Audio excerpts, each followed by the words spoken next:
Hi, I'm Garm and this is Midgardia's Creator Corner. I'm here with Ramp Matt. How's it going? It's going good, going really good. Thanks for having me on. I'm glad to have you. Why don't you tell us a little bit about what you do? Yeah, so my name's Matt. I used to go under the pseudonym of Ramp Matt back from when I used to create Magic the Gathering proxy cards. Hence the Ramp for anyone who knows MTG. I was gonna ask, yeah. Yeah. And then COVID hit, and I moved away from Magic. Found myself playing tabletop role playing games, and then found myself creating for tabletop role playing games. Already had a little creator thing set up, but have recently rebranded in 2023 to Manadon Tabletop Games, and yeah, that's where I live now is tabletop role playing games, and designing supplements and adventures for already existing games. Right on. I know you mostly from your Mausritter stuff. Can you tell our lovely viewers a little bit about that? Yeah, so in 2020, a big thing affected the world, and it forced us all to live on our computers a lot more. I was playing in a long-standing Dungeons and Dragons 5th edition campaign, um, and my dungeon master was going to have a kid, so I took over for him as the game master, and I grew up with Redwall. I loved Redwall, so I wanted to make a Redwall themed 5e campaign. And in research for doing that, I stumbled across this little PDF called Mausritter. It had only been out for, I think, at the time, like 4 months. And I got it thinking it was Dungeons and Dragons 5th edition mouse, like a mouse supplement for it. And then I was like, what the heck is these rules? I don't know what this is. So it just went into like the PDF folders on my computer. It wasn't until summer of 2020 I was looking out my backyard watching some birds, saw a tiny little field mouse running around. I was like, "Oh, that's super cute." And then I saw a blue jay dive down, kill the mouse. It was graphic. Then I remembered, "Oh my gosh, there's this little game where you play as a mouse in a mouse-sized world." I pulled it back out, and I realized at that point I'd read Into the Odd, and I was like, "Whoa, this is Into the Odd, but with mice. This is awesome." I had a friend who wanted to play role-playing games, so we decided we'd play that. Thought it was super awesome, and within 3 months of that, had already designed like 4 rules supplements, put together the very first zine I'd ever made, um, and then I released that zine in late 2020, and to date, I have 8 issues of that zine, super successful Kickstarter, and I think 50 supplements for Mausritter, all created for that. I've hosted 4 Mausritter game jams, and I get to be one of the moderators on the Mausritter Discord channel. Nice. I like that you saw a mouse get brutally killed and you're just like, man, I want to do that. Yeah, for sure, for sure. It was totally like, I bet that mouse was on a quest and it did not realize it was going to die today. Um, and so that's the way I think role playing games ought to be.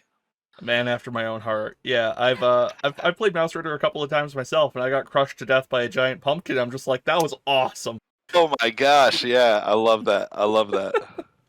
Uh, you mentioned the zines. That'd be Burn Pile, correct? That's correct. Yeah. So I had 7 or 6 issues of Burn Pile, and then I ran a Kickstarter where I turned all the best articles of those zines. It feels weird saying best when I wrote all of them, but it was the stuff that I actually liked and that had picked up some traction. Got it printed as a hard copy so that it actually kind of like mm, uh, Oh yeah. they kind of fit perfectly side to side on the bookshelf. And Isaac, who designed Mausritter, Isaac Williams, he wrote the foreword for the book, and yeah, it was successful. And from there, it spawned another project, which is Lilliputian, which Nice.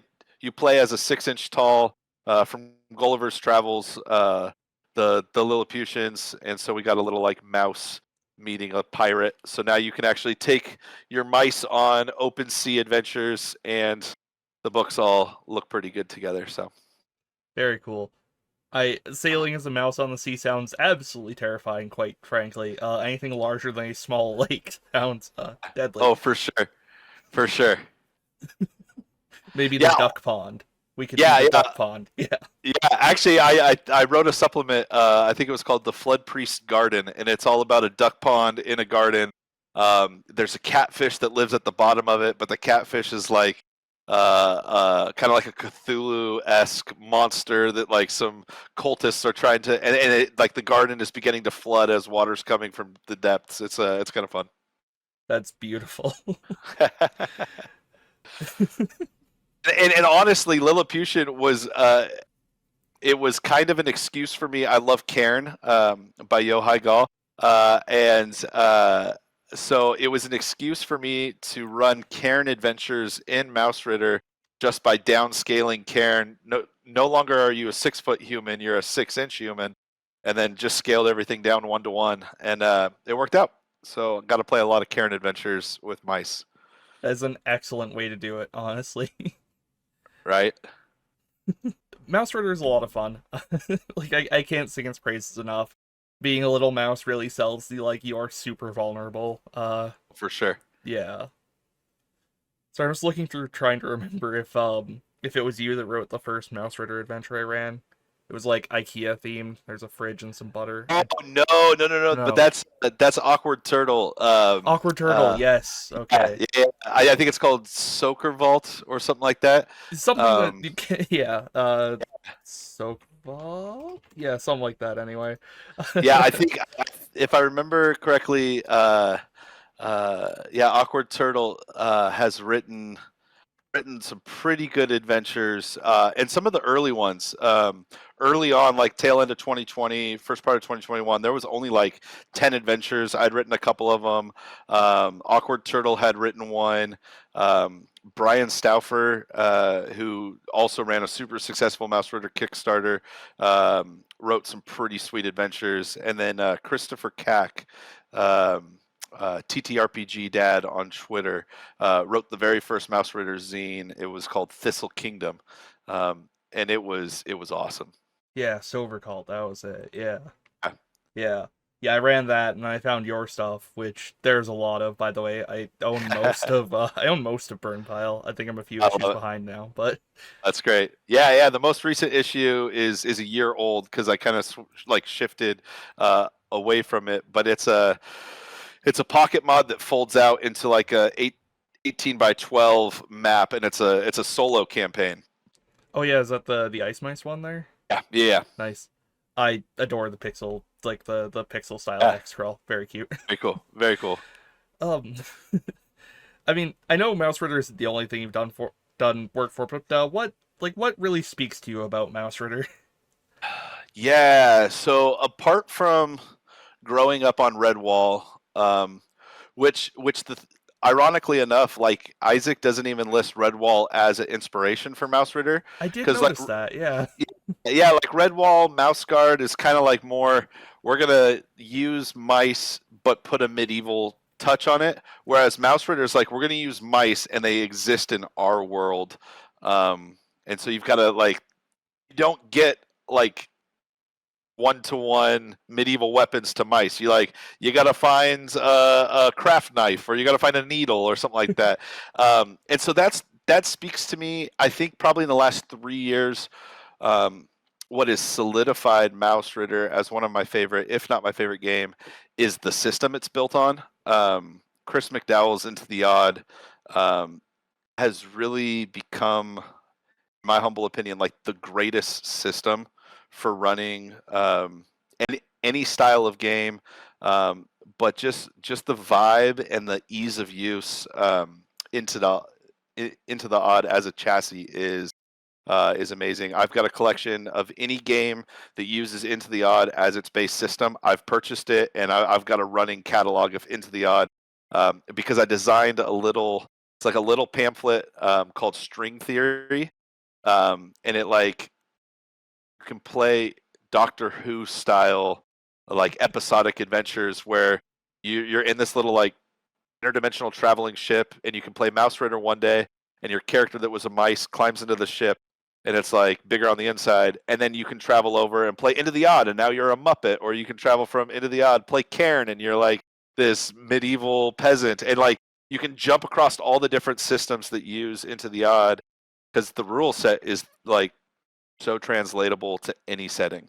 And so yeah, Mausritter was what got me to Into the Odd. Into the Odd is what kept me with Mausritter. Right, I like that. I like that a lot. I do really need to play more Into the Odd based stuff. I've done some Rune Care, and that's about it. Oh yeah, Colin is super cool. We've become friends online, but yeah, definitely go get God, Rune Cairn and get the new Rune Cairn Bestiary that just dropped. It is filthy cool. So yeah, I my would partner in recommend crime. it.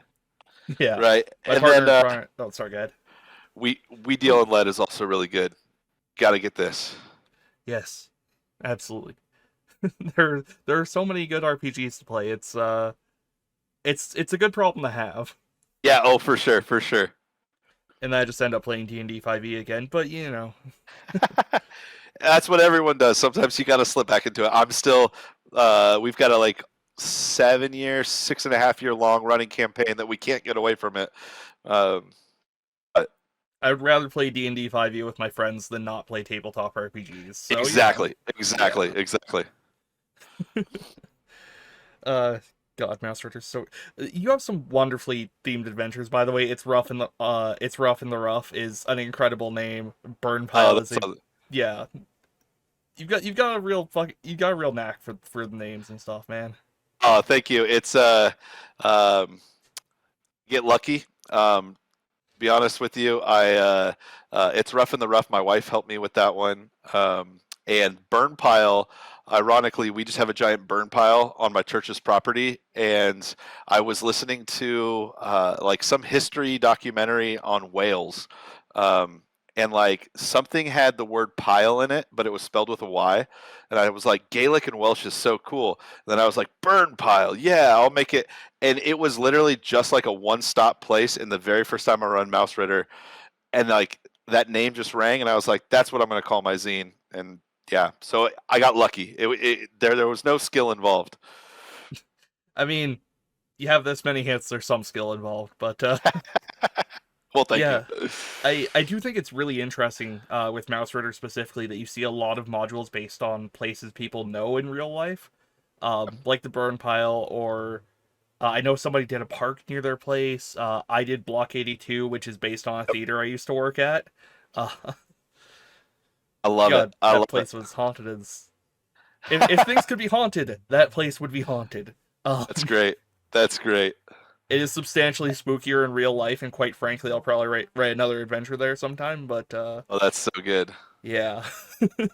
Yeah, honestly, I think that's the beauty of Mausritter.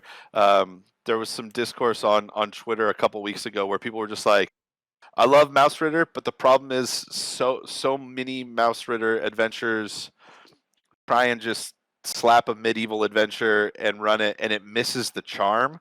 But like a really cool Mausritter adventure is when it's like, this is the old woodshed behind the warehouse that I used to work at 20 years ago. I bet mice were doing stuff there. Like that, it's cool. And so yeah, when folks are able to write, um, like I think there's one adventure out there where there's like a abandoned car battery, and like people then were able to like turn the car battery into like a magical power source. Of course, it'd be magical for mice. Yeah. For us, it's just like a spent battery. But yeah, so when you can do that kind of stuff, it's really cool. Yeah, it's interesting that kind of ties back into Redwall because in the earlier Redwall stuff, it is like very explicitly these are small mice in a real medieval world, and then as time goes on, it kind of stops being that. It's Yeah, just the world is mice and rats. yeah, yeah.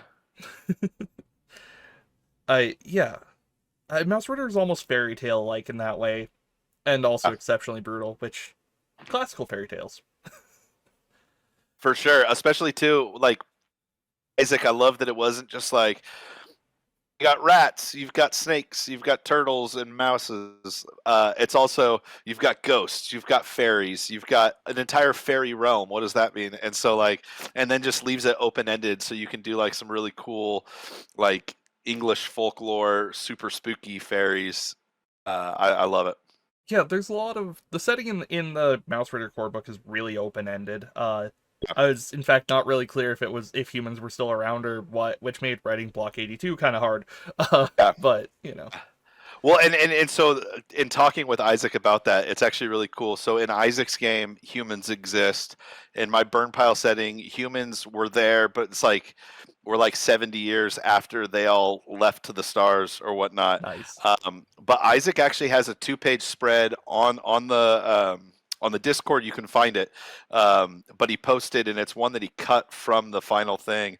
But it's actually how to deal with humans in your Mouse Ritter games, and it's like it's almost got like a Morkborg countdown clock. Like you notice a Yeah, mouse trap, and then you notice like some like rat poisoning, and like as the game progresses, if you don't deal with it, it just keeps getting worse, and eventually it's just like your whole kingdom gets fumigated, everyone dies. It's really hardcore, and he honestly he says he left it out because it wasn't family friendly, which probably worked out in his favor because he won an Emmy for it for best family game.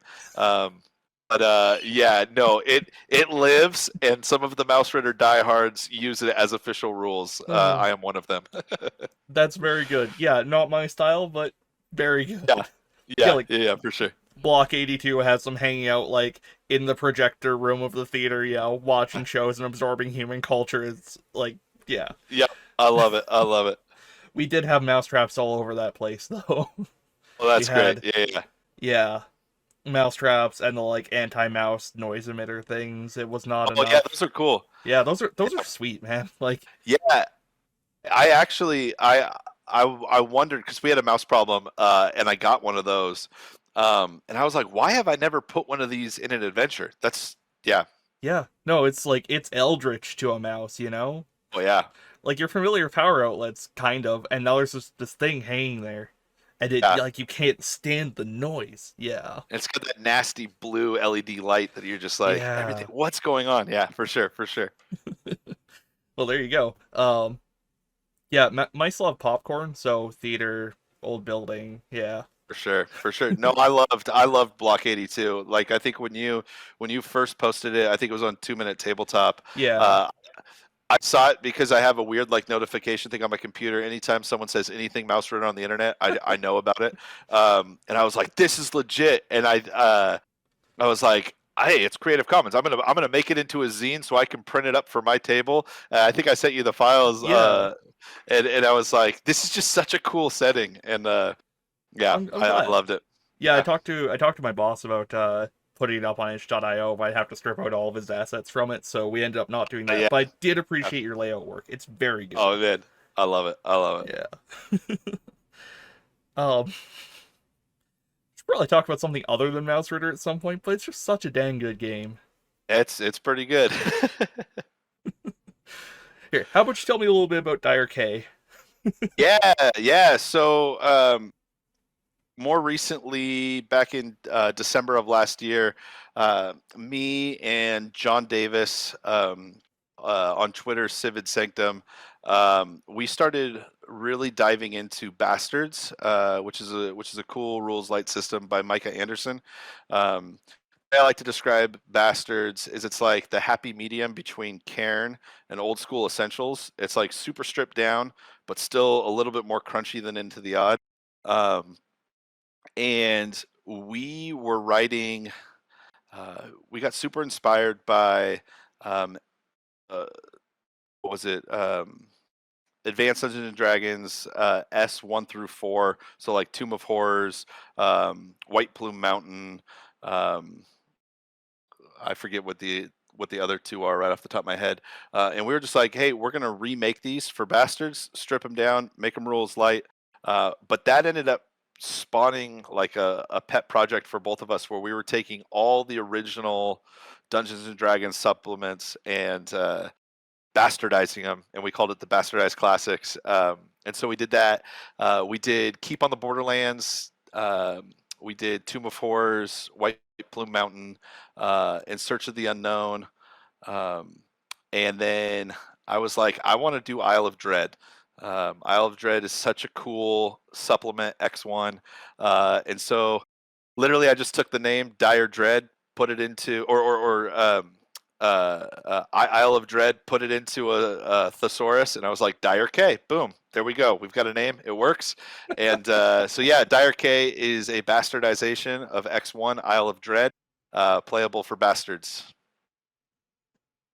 And I do want to mention we talked about this before we started recording. Everybody reads it as dire gay because of the palm tree, palm leaf Yep. at an unfortunate location. It is not that. It is in fact dire K. But Yeah. it's your game. It can be as homosexual as you want. Nothing wrong with Yeah. that. That's true. That's true. Yeah. So it turned out really well. Had a great team involved on that. And yeah, I'm actually last night my play group, we are almost done. We just made it to the bottom level of the mega dungeon that's at the center of the islands. And the party doesn't realize they're either going to have one of three things occur next session. They're either going to have so much money that they never have to adventure again and will probably just set up shop on the island. It'll be a total party kill. Um, or they're going to awaken aliens and they're going to realize the temple they're in is a UFO and they're going to blast off to the stars. What becomes of them, we'll never know because we're going to switch back to Mausritter. But yeah, it's pretty awesome. That's. I hope they don't watch this then. Yeah. Spoiler alert. Yeah. It's gonna come out like tomorrow, so it's a real possibility. But Oh yes, yeah, super cool because I'm definitely sending them the link. I mean, I actually can delay it if you want, but No, please do, please do. I love to see what's going to happen when they metagame because the way I game master games is I 100% random. I use all random tables, rolls in the open. So like I'm finding out as the game master what's going to happen like in real time, which is so fun for me. So yeah, if they want to metagame and say, "Oh, this is what you said is going to happen," we're going to throw a curveball. We're like, "Well, the dice are going to curve it," so we'll see. I'm just imagining one of your players watching this and going, "What do you mean aliens? What? Do you, Yeah, yeah, what?" yeah, that was a revelation at the end of last night where they're like, "Oh, yeah, when you said off-worlder, you literally meant they are from a different world." So yeah, it Nice, nice. was good. Oh man, I definitely have to play that. Well, run that sometime. Oh, for sure, for sure. Bastards is a great system. My Very brother-in-law nice. made Yeah. made me this custom. It's a game master screen that unfolds. Yo, But the that is beauty of so. Yeah. right, it's super cool. So it unfolds, but the beauty is it carries all of the Bastards books because they're all printed in like A6, and so they all fit together super cool with a rubber band on them. So I've got gosh, there's a game jam going right now for Bastards. I think there's like 43 something supplements in it. Most of them are in print at Spearwitch. Jared Sinclair over at Spearwitch is super awesome. They carry everything I make for Bastards, which is starting to catch Mausritter as it's such an easy system to write for. It's sad they don't make a convenient portmanteau, Mausritter and Bastards. Right. Nope, nothing. Bass Ritter's the best I got, and that sounds like it's about fishing. Right. Yeah, there you go. There you go. I love it. Are there fishing rules in Lilliputian? I gotta know. I think I put them in there. I'm gonna open it up. I think it's not necessarily fishing rules, but there is tables for when you're fishing. I'll take it. Yeah, let me look. I think there's a random table.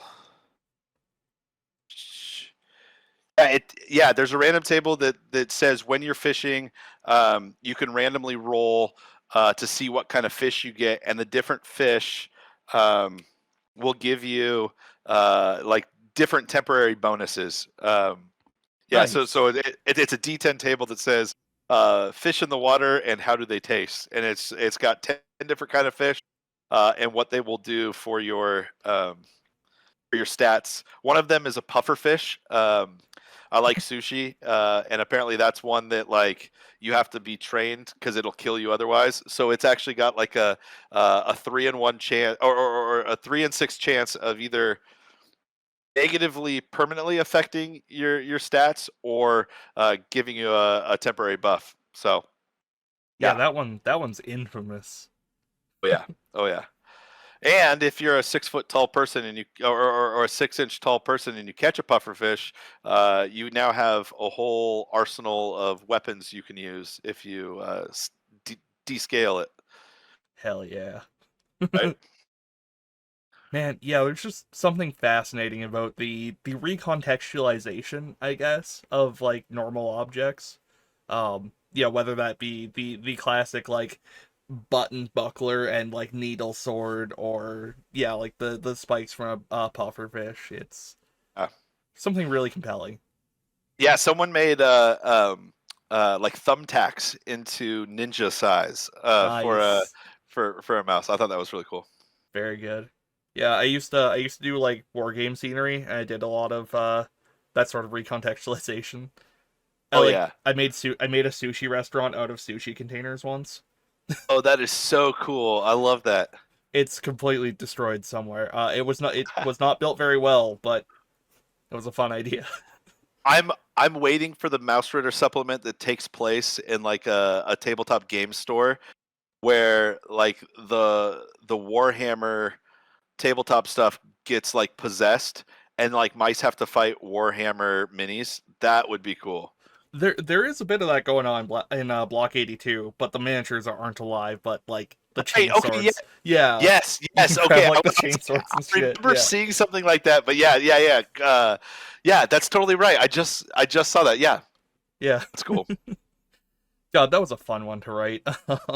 Yeah, Yeah, the tabletop store also used to be right behind the theater. So like, yeah.